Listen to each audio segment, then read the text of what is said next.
Assalamualaikum warahmatullahi wabarakatuh. Perkenalkan, saya Tiara Agilah, perwakilan dari kelompok Margaret Mead. Di sini yang beranggotakan Reka Loisa Hutasoid, Saina Boru Ginting, dan juga Karulus Ardi Silalahi. Yang kami hormati Bapak Guter Handus Waston Malau MSP, selaku dosen pengampu pada mata kuliah hubungan antar kelompok dan gerakan sosial. Baiklah, melalui video pembelajaran ini kami akan memaparkan materi terkait dengan pembelajaran tatap muka terbatas di sekolah. Subjudul yang pertama terkait dengan latar belakang dilaksanakan pembelajaran tatap muka terbatas.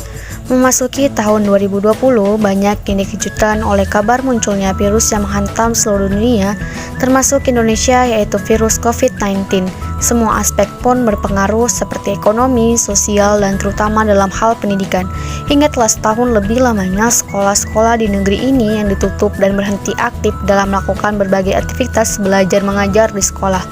Penutupan sekolah pada masa pandemi COVID-19 tentu menimbulkan dampak yang merugikan anak-anak, seperti ketidaktercapainya pembelajaran, penurunan kemampuan siswa, rentan putus sekolah, semakin melebarnya ketimpangan pengetahuan, dan terganggunya perkembangan emosi serta kesehatan psikologis.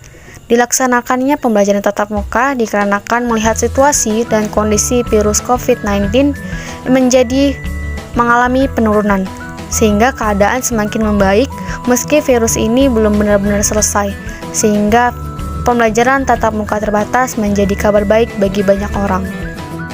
Kemudian subjudul yang kedua terkait dengan varian pelaksanaan pembelajaran tatap muka. Bagaimanakah variannya?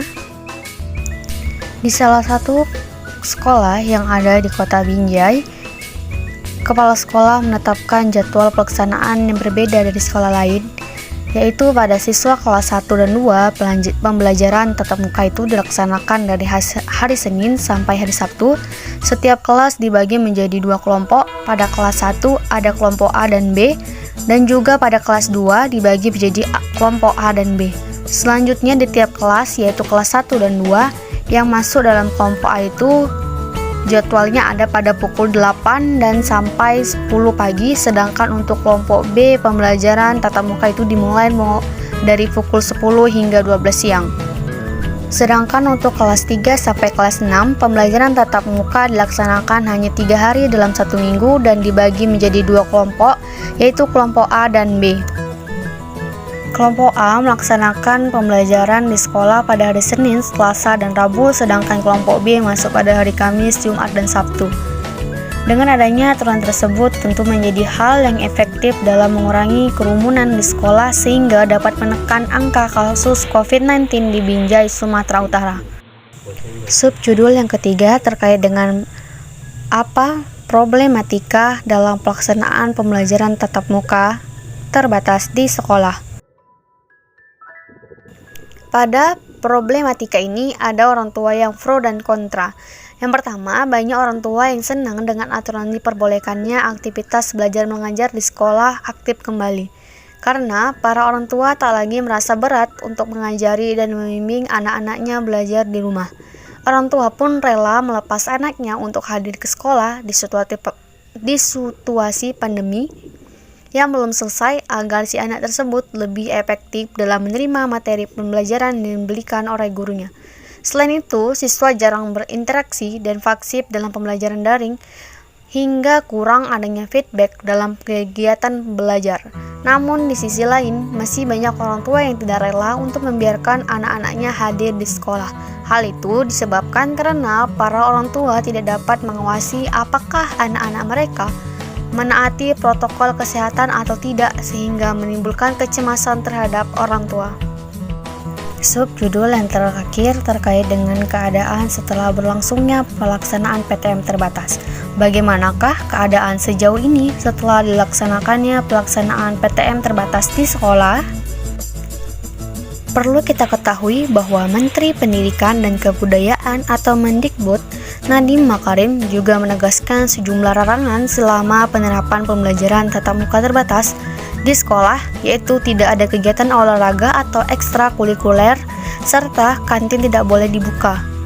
Kemudian, keadaan setelah berlangsungnya PTM terbatas, yaitu di Kota Binjai, di sekolah negerinya sendiri, PTM ini lebih mendapatkan respon yang baik karena variasi pelaksanaan yang telah ditentukan. Kemudian para siswa serta tenaga pendidik yang diwajibkan menjaga protokol kesehatan dengan baik, maka pembelajaran tatap muka terbatas ini masih terus dilaksanakan. Hal ini berarti bahwa pelaksanaan PTM ini memberikan pengaruh yang baik di tengah pandemi, sehingga tidak ada berita bahwa dilaksanakannya PTM kasus COVID-19 meningkat.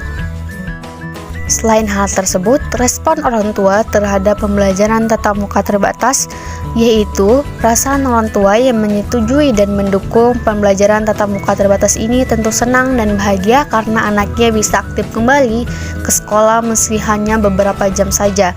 Para orang tua merasa bahwa anak-anak mereka lebih mudah memahami materi pembelajaran karena di sekolah bisa berinteraksi dengan teman-temannya dan juga gurunya secara langsung. Selain itu, siswa sendiri juga turut gembira dapat bersekolah lagi, bisa bertemu dengan teman-temannya, meski tidak boleh berdekatan dan tetap harus menjaga jarak, sehingga mereka dapat melihat pemandangan serta suasana yang berbeda, dan mendapatkan semangat belajar yang terus meningkat bersama dengan teman-temannya. Baiklah, sekian yang dapat kami sampaikan. Apabila ada kekurangan dan salah kata, kami mohon maaf. Wassalamualaikum warahmatullahi wabarakatuh dan sampai jumpa kembali.